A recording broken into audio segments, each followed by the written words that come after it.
ക്യാമ്പിലേക്ക് ആവശ്യമായ കാര്യങ്ങൾ ചെയ്യാനുള്ള തുക തഹസിൽദാർമാർക്ക് നൽകിയിട്ടുണ്ട്. അതിലൊരു ലോഭവും വരുത്തേണ്ട കാര്യമില്ല. ഇനി പഞ്ചായത്തുകൾക്ക് നൽകിയിട്ടുണ്ട്. ഇനി പ്രാദേശികമായി പെട്ടെന്നൊരു ക്യാമ്പ് തുടങ്ങുകയാണ്, അവിടെ വിഭവങ്ങൾ സമാഹരിക്കണമെങ്കിൽ അവർ സമാഹരിച്ചാൽ അതിൻ്റെ തുക നമ്മൾ റീഇംബേഴ്സ് ചെയ്യുന്നതായിരിക്കും. അതുകൊണ്ട് ഒരു പ്രശ്നവും ആ കാര്യത്തിൽ ഒരു ബുദ്ധിമുട്ടും ഉണ്ടാകരുതെന്ന നിർദ്ദേശം കൊടുത്തിട്ടുണ്ട്. ഇത്രയുമാണ് ഇപ്പോൾ പ്രാഥമികമായി പറയാനുള്ളത്. എംഎൽഎ പറയുന്ന ആറന്മുളയിലെ സ്ഥിതി കുറച്ച് രൂക്ഷമാണ്, അതുകൊണ്ട് ആറന്മുളയ്ക്ക് കുറച്ച് കൂടുതൽ ശ്രദ്ധ വേണം എന്നുള്ള ഒരു ആവശ്യമാണ്.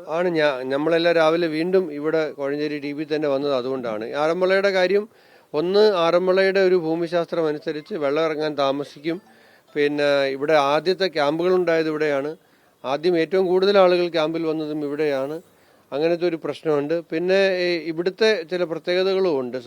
അതുകൊണ്ട് ആറന്മുളയ്ക്ക് പ്രത്യേകമായ ശ്രദ്ധ കൊടുക്കും. അത് നമ്മുടെ അനുഭവത്തിൽ നിന്ന് കൂടിയാണ് നമ്മളത് പറയുന്നത്. ഇങ്ങനെ ഒരു ദുരന്ത സാഹചര്യത്തിൽ മുഖ്യമന്ത്രിക്കെതിരെ വലിയ വിമർശനം ഉണ്ടാകുന്നുണ്ട് രണ്ട് വിഷയങ്ങളിൽ. ഒന്ന് ഹെലികോപ്റ്റർ ഉപയോഗിച്ചത്, മറ്റൊന്ന് ഒരു വിരുന്നിൽ പങ്കെടുത്തത്. അതെന്താണ്? ഒന്നാമത് മുമ്പെല്ലാവരും പറഞ്ഞത് തന്നെയാണ് എനിക്ക് പറയാനുള്ളത്. ദുരന്ത സാഹചര്യത്തിലെങ്കിലും ഇത്തരം കാര്യങ്ങളിൽ നിന്നും മാറി നിന്നിട്ട് ഇപ്പോൾ ആളുകളുടെ കാര്യം നമുക്ക് നോക്കാം, അവരുടെ സുരക്ഷിതത്വം നോക്കാം, അവരുടെ സൗകര്യങ്ങളെക്കുറിച്ച് നോക്കാം. അതിനുശേഷം ഇത്തരം കാര്യങ്ങൾ കൃത്യമായ മറുപടി ഉണ്ടാകും. മുഖ്യമന്ത്രി തന്നെ അടുത്ത് വരുന്ന ബുധനാഴ്ച കൂടി പറഞ്ഞതോടുകൂടി ഒരു ബുധനാഴ്ച മുതൽ അടുത്ത ബുധനാഴ്ച വരെ നിലനിൽക്കുന്ന കുറേ വിവാദങ്ങൾ ഈ കാലങ്ങളിൽ നമ്മൾ കണ്ടു.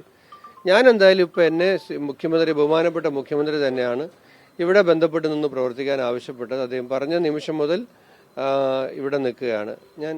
അതുകൊണ്ട് മൊത്തത്തിൽ അതിനെക്കുറിച്ച് പറയാനുള്ളത്, ഈ സമയത്ത് ഇത്തരം വിവാദങ്ങളിലേക്കൊക്കെ പോകണ്ട. രാഷ്ട്രീയമായ പ്രത്യാരോപണങ്ങൾ ഉന്നയിക്കാൻ പറ്റിയ സമയമല്ല. അപ്പോൾ നമുക്കിപ്പോൾ മലബാറിലും കൂടുതൽ പ്രദേശങ്ങളിൽ പ്രകൃതിക്ഷോഭത്തിൻ്റെ ദുരിതങ്ങളിലേക്ക് ആളുകൾ പോവുകയാണ്. അപ്പോൾ അതിന് വേണ്ട സംവിധാനങ്ങൾ ഗവൺമെൻറ്, മുഖ്യമന്ത്രി തന്നെയാണ് ഇതെല്ലാം ഏകോപിപ്പിക്കുന്നത്.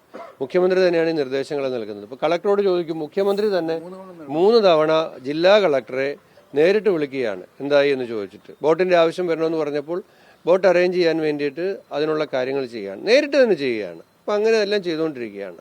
അതിനൊന്നും ഒരു പ്രയാസം ഉണ്ടാകാതെ പോവുകയാണ്. അപ്പം അതുകൊണ്ട് ഈ വിവാദങ്ങൾ ഈ സമയത്ത് ഉത്തരവാദിത്തപ്പെട്ടവരാരും ഉന്നയിക്കുമെന്ന് ഞാൻ കരുതുന്നില്ല.